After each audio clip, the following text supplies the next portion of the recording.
Hello everyone, welcome to our channel అభిజ్ఞా academy.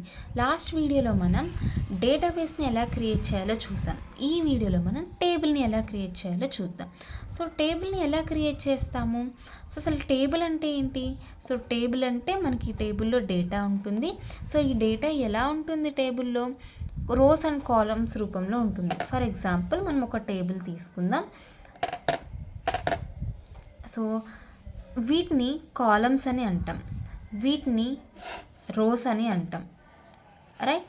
So for example నేను roll number అనే కాలం తీసుకుంటున్నాను అండ్ సెకండ్ కాలం నేమ్ అని తీసుకుంటున్నాను అండ్ దీనిలో సమ్ డేటా ఇస్తున్నాను. సో సమ్ వాల్యూస్ అనేది ఇస్తున్నాను అండ్ నేమ్ కూడా సమ్ వాల్యూస్ ఇస్తున్నాను. సో ఇది మనకు ఒక టేబుల్. సో టేబుల్లో మనకి కాలమ్స్ రోస్ ఫార్మాట్లో డేటా అనేది స్టోర్ అవుతుంది. ఓకే, మరి ఇది టేబుల్. ఓకే, మరి ఈ టేబుల్ని ఎలా క్రియేట్ చేస్తాము? సో టేబుల్ ఎలా క్రియేట్ చేస్తాము అనే సింటాక్స్ చూద్దాం. సో ఫస్ట్ టేబుల్ ఎలా క్రియేట్ చేస్తామంటే క్రియేట్ కమాండ్ ద్వారా క్రియేట్ చేస్తాం. సో ఫస్ట్ క్రియేట్ దేన్ని క్రియేట్ చేస్తున్నాం? మనం టేబుల్ని క్రియేట్ చేస్తున్నాం కదా, కాబట్టి టేబుల్ అని ఇవ్వాలి. టేబుల్. ఓకే, క్రియేట్ చేస్తున్నాం, టేబుల్ని క్రియేట్ చేస్తున్నాం. మరి ఆ టేబుల్కి ఒక నేమ్ ఇవ్వాలి కదా. సో స్టూడెంట్, నేను టేబుల్ నేమ్ వచ్చేసరికి స్టూడెంట్ అని ఇస్తున్నాను. ఓకే అండ్ ఓకే ఫైన్, మనం టేబుల్ని క్రియేట్ చేస్తున్నాం, స్టూడెంట్ అనే టేబుల్ని క్రియేట్ చేస్తున్నాం. సో ఇవి కాలం నేమ్స్ కదా, roll number and name. So column names ఇస్తున్నాం. సో రోల్ నెంబర్ అంటే కాలం నేమ్స్ ఇవ్వాలి ఇక్కడ. ఓకే ఫైన్, సింటాక్స్ చూద్దాం. కాలం నేమ్ 1. ఓకే, మరి ఆ కాలం నేము ఏ టైప్? సో డేటా టైప్ ఇవ్వాలి.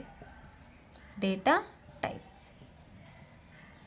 అగైన్ ఎన్ని కాలమ్స్ ఉంటే అన్ని కాలం నేమ్స్ ఇవ్వాలి. కాలం నేమ్ 2.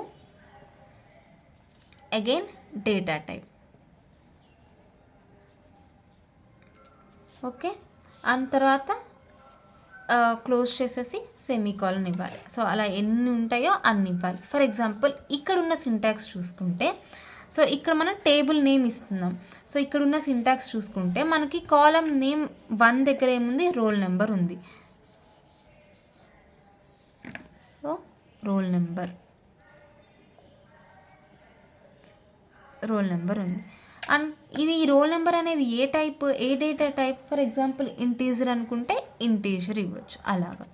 సో నెక్స్ట్ కాలం నేమ్ 2 దగ్గర ఉంది, నేమ్ ఉంది. సో నేమ్ అనేది ఏ డేటా టైప్? varchar 2.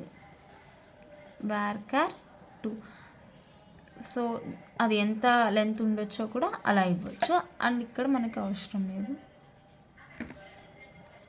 సో ఇది మనకి టేబుల్ని క్రియేట్ చేయడానికి యూజ్ చేసే syntax. So create table name ఇస్తాము అండ్ బ్రాకెట్స్ ఓపెన్ చేస్తాం అండ్ ఇక్కడ కాలం నేమ్ ఎన్ని కాలమ్స్ ఉంటాయో అన్ని columns. Column name 1 and data type. Column name 2 data type. So again close చేసి సెమీకాలన్ ఇస్తాం. సో ఇలా మనం ఒక టేబుల్ని క్రియేట్ చేస్తాం. Thank you for watching.